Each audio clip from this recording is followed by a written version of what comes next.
To talk more about how EU countries have helped Turkey during this time, we're now joined by Ambassador Nikolaus Meyer-Landrut in Ankara. He is the head of the EU delegation to Turkey. Mr. Ambassador, it's always a pleasure talking to you here on TRT World. Thanks for joining us on this special coverage. I want to take you back to 1 year ago, to the initial moments after the earthquake, and begin by asking you how things began to unfold in terms of the relief supported, the donor, the amount of funds provided to Turkey following the activation of this civil protection mechanism. Thank you for having us on your on your program today. But let me first of all express again my really heartfelt condolences to Turkey, the people of Turkey, and in particular those who suffered from the earthquake, which happened just only one year ago. You see, I, as a foreign diplomat in the country, lived through this catastrophe with you. Friends, people I had worked with, people I knew died. Cities, beautiful cities I had visited many times, went down to rubble and dust in just a few minutes.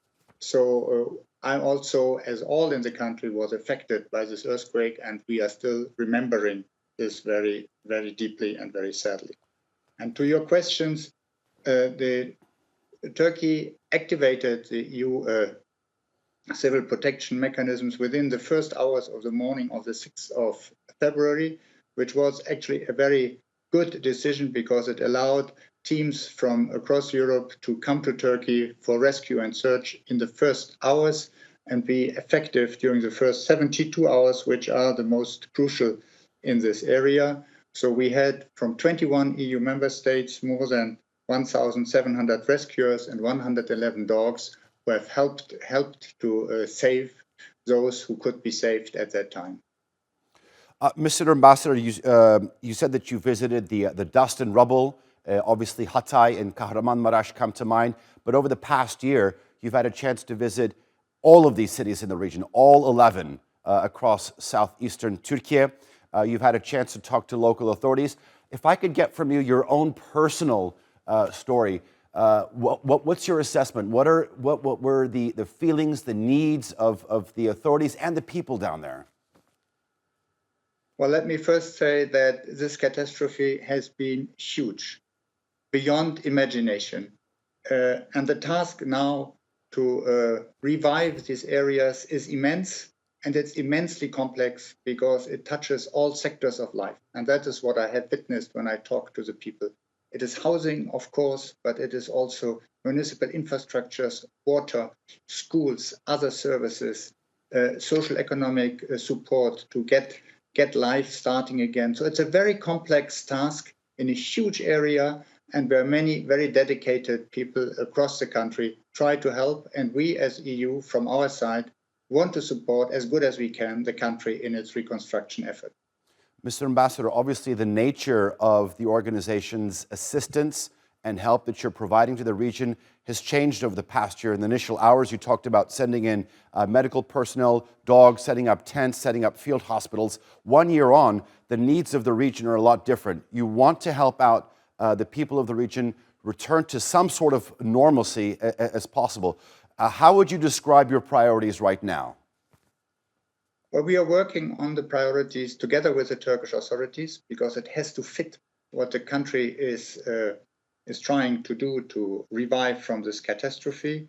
And the priority areas in which we are planning together with the Turkish authorities, our interventions are, as I said, services in health, education, social economic support, but also rehabilitation of municipal infrastructure, water infrastructure, and to a certain extent, we also want to help in the preservation of cultural heritage. Many beautiful cities, many very old buildings have also been affected.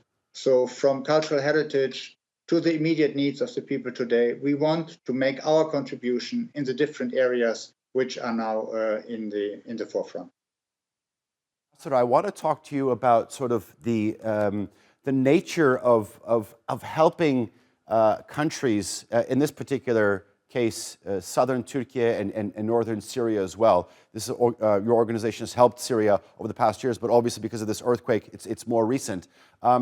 We have wars in the region, not only Russia, Ukraine, but also a conflict going on between Israel and Hamas right now. But this, when you provide help, this is of a much different nature. Well, in the first phase, you have rescue and rescue teams, and you try to save lives.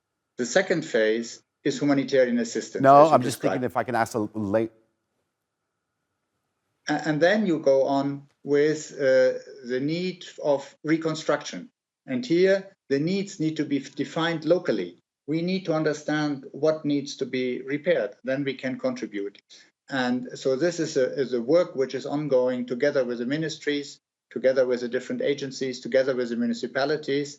And then we will want to intervene there where we have the best expertise and where we can make best use of our support, for example, in municipal infrastructure, which is an area in which also in the past we have been supporting Turkey. All right, Ambassador Nikolaus Meyer-Landrut, thank you very much for joining us here in our special coverage. Do appreciate it, sir. Thank you.